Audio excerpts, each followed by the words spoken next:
Cher Père Paul, dans le cadre des catéchèses que nous donnons dans ce Triduum pascal, peux-tu nous parler de l'importance du samedi saint dans ce Triduum?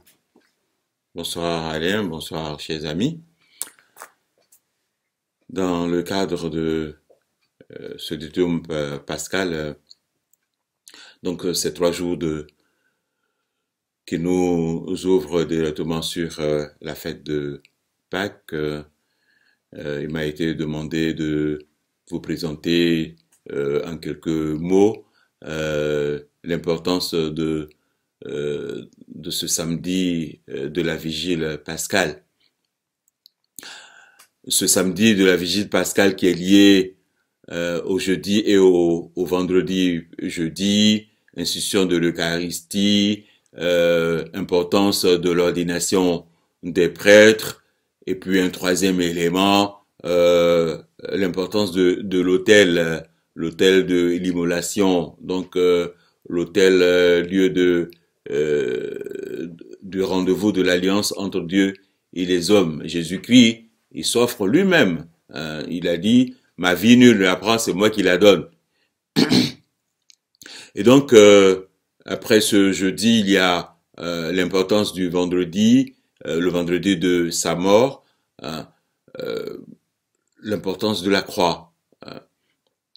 Sa croix plantée au cœur du monde, qui fait la jonction entre le ciel et la terre, c'est-à-dire entre Dieu et les hommes, entre la divinité et l'humanité. Et c'est lui, Jésus-Christ, qui est le pont entre les hommes et Dieu.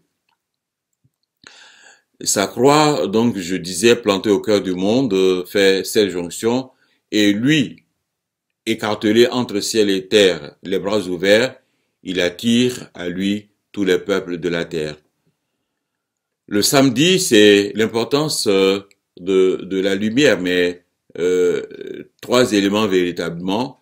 Donc, le premier élément, la lumière, donc avec le siège pascal comme élément principal.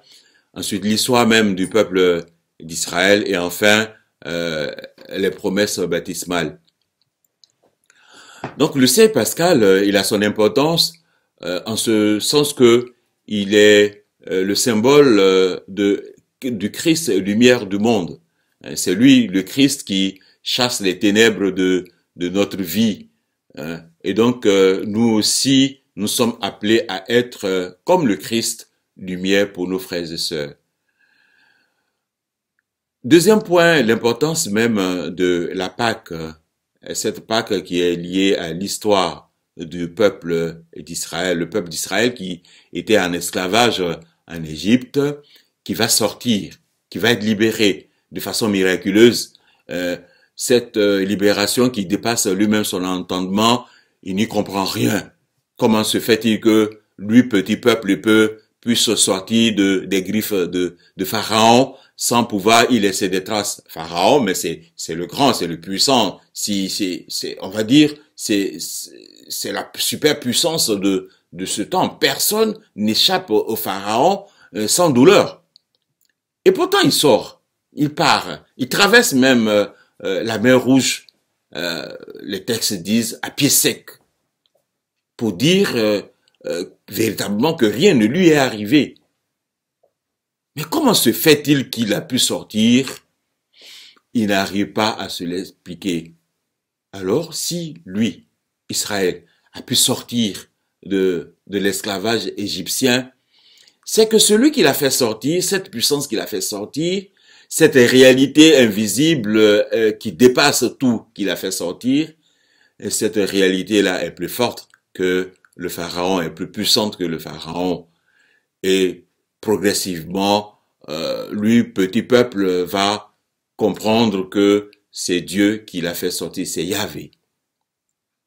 Or, avant même cet événement, il y avait un rite que des éleveurs faisaient, le rite de l'immolation de l'agneau, qui va finir par être le rite de l'agneau pascal.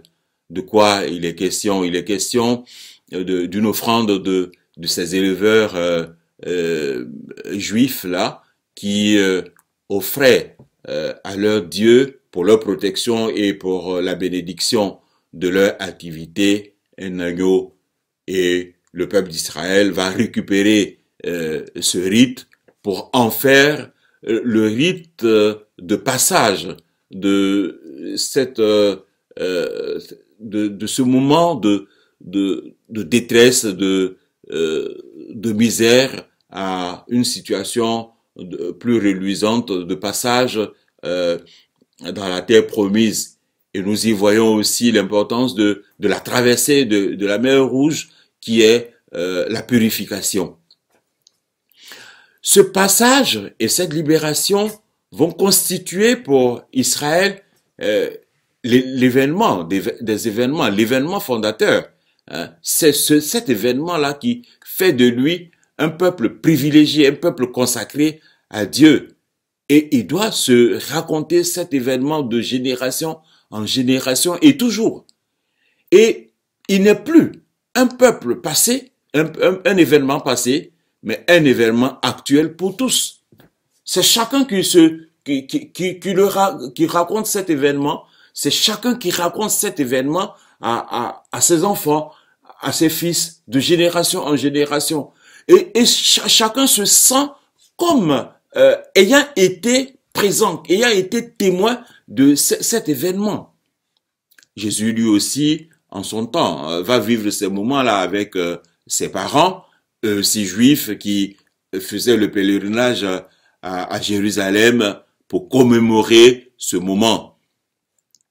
Mais pour la question de sa mort et sa résurrection, ce ne sera plus l'agneau, un animal qu'on va offrir, mais c'est lui-même qui va s'offrir pour le bien de tous.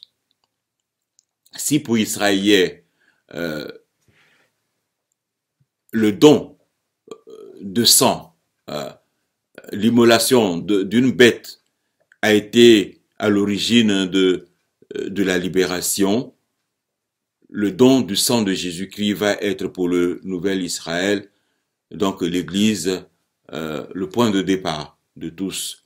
Donc sa mort et sa résurrection vont être le point de départ, donc l'événement des événements, l'événement fondateur de l'Église et donc de notre foi. Et nous comprenons bien pourquoi Saint Paul peut dire que si Christ n'est pas mort et ressuscité, vaine est notre foi. J'ai envie de dire que vous qui m'écoutez, vous qui suivez ces enseignements, si Christ n'est pas mort et ressuscité, c'est alors que nous sommes en train de perdre notre temps. Et moi qui suis devenu prêtre comme tous les autres prêtres, c'est en vain que nous sommes devenus prêtres. On va dire, pour parler plus simplement, nous nous sommes fatigués pour rien. Mais non, Christ est mort et il est ressuscité. On va dire qu'il est bien mort parce que, j'insiste, parce que il y a certaines tendances qui veulent faire croire que le Christ a fait semblant. Non, le Christ n'a pas fait semblant. Il est mort et il est ressuscité pour nous donner la vie. Et je voudrais que il puisse laisser dans ce tombeau-là toutes nos souffrances et toute la puanteur de ce coronavirus pour nous libérer de cette maladie et de toutes nos détresses. À l'intérieur donc de cette liturgie du samedi saint, il y a le renouvellement de nos promesses baptismales. Ce renouvellement qui nous fait penser aussi à la traversée de la mer Rouge pour la purification du peuple. C'est un passage. Nous sommes purifiés, nous sommes lavés, nous sommes nettoyés, nous sommes prêts pour aller être témoins de Jésus-Christ, aller l'annoncer partout, pour être des Christophores, des porteurs du Christ, pour être le porte-flambeau de sa mort et de sa résurrection. Qu'il vous aide à vivre chaque instant de votre vie de façon toujours donnée, de façon offerte pour le bien de tous. C'est lui qui nous attire à lui posons notre regard sur lui et demandons-lui de nous aider à ne vivre que par lui, pour lui et en lui et avec lui qui règne pour les siècles des siècles. Amen.